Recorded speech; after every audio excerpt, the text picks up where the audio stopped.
पढ़ना है क्या? सीमांत वेग या किसी को चाल बोलते हैं, सीमांत वेग या सीमांत चाल। इसके लिए तरल पढ़ रहे हैं हम, तो ये मान लीजिए कि कोई तरल है, यहाँ पर द्रव भरा हुआ है, पानी भरा हुआ है, ठीक है।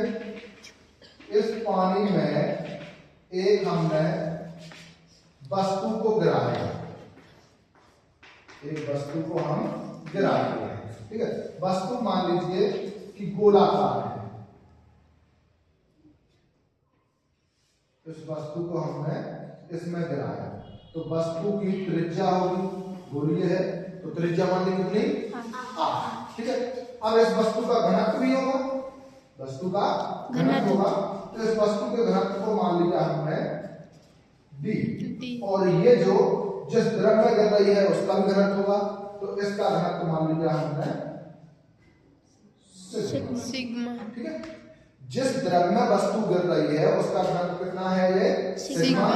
और जिस पदार्थ की ये वस्तु बनी है उस पदार्थ का घनत्व कितना है? d है।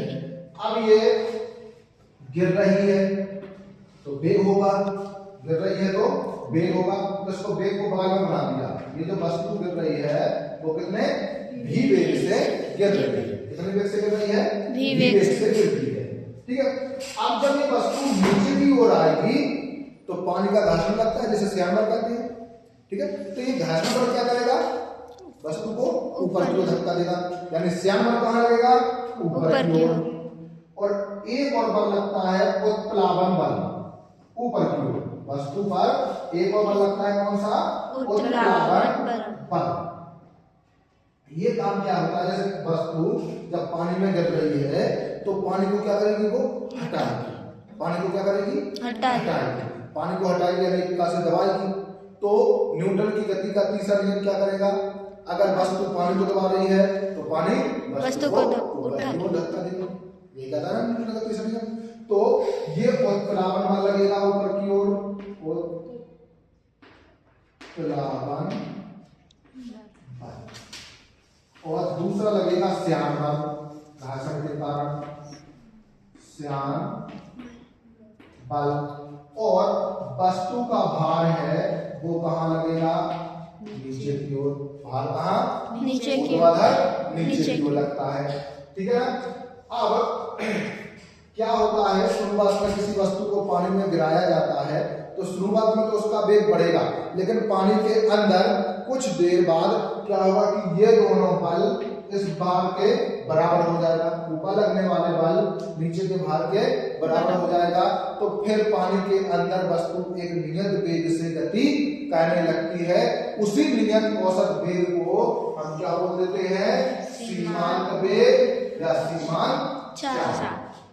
जब किसी वस्तु को किसी द्रव में गिराया जाता है तो प्रारंभ में तो उसका वेग बढ़ता है, लेकिन कुछ समय पश्चात वह पानी के अंदर यानी द्रव के अंदर, तरल के अंदर एक नियत औसत वेग से चलने लगती है, जिस वेग को हम क्या कहते हैं?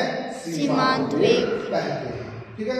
तो सबसे पहले तो यहाँ पर श्यान बल निकालने, तो श्यान बल का सूत्र आपको पता है, श्यान बल F बराबर निकाला था 6 पाई ईटा r v, समीकरण नंबर 1, ठीक है।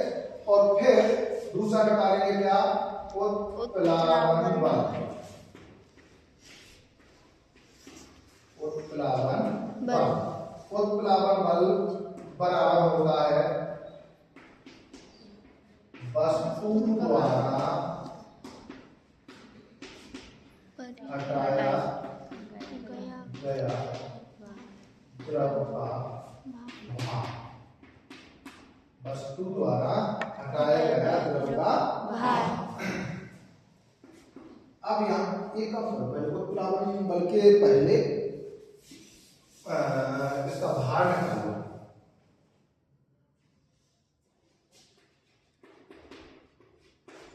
वस्तु का भार, वस्तु का भार mg, m होता है द्रव्यमान, ठीक है। तो इसको mg को हम द्रव्यमान और गुणे जी लिखे थे गुरुत्वीय त्वरण, ठीक है। द्रव्यमान बराबर होता है आयतन गुणे घनत्व और गुणे जी। अब आयतन किसका? वस्तु का भार निकाल रहे हैं ना, तो आयतन किसका होगा? वस्तु का। तो वस्तु कैसी है? गोल। गोले का आयतन 4/3 पाई आर क्यूब, इस बार क्यूब होता है, ठीक है। और घनत्व, वस्तु का घनत्व कितना माना है? डी। और गुरुत्वीय त्वरण जी। ये हो गया है वस्तु का भार। अब निकालो उत्प्लावन बल। उत्प्लावन बल बराबर वस्तु द्वारा द्रव का हटाया गया भार। जो उत्प्लावन बल है वो वस्तु द्वारा हटाए गए द्रव के भार के बराबर होता है। तो वस्तु द्वारा हटाया गया द्रव का भार, तो भार बराबर ये निकालना आपने 4/3 पाई आर क्यूब। लेकिन यहाँ पर घनत्व था किसका? वस्तु का। अब यहाँ पर हटाया कौन जा रहा है? द्रव। कौन हटा है? द्रव। तो भार किसका आ जाएगा? द्रव का। घनत्व किसका आ जाएगा? द्रव का। तो यहाँ पर डी की जगह आ जाएगा क्या? सिग्मा और into g pi r cube sigma g. ये हो जाएगा, ठीक है। अब लिख लेंगे क्या? संतुलन की स्थिति में।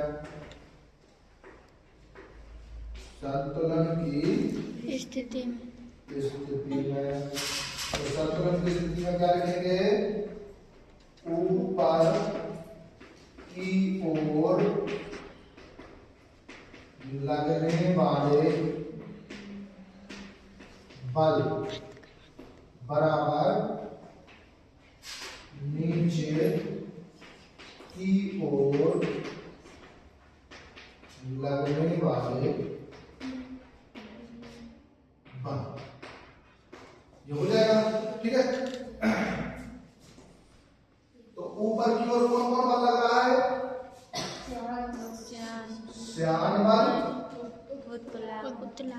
प्लस उत्प्लावन बल और नीचे की ओर लग रहा है वस्तु का भार। मान श्यान बल कितना है? 6 पाई ईटा आर भी। उत्प्लावन बल कितना है? 4/3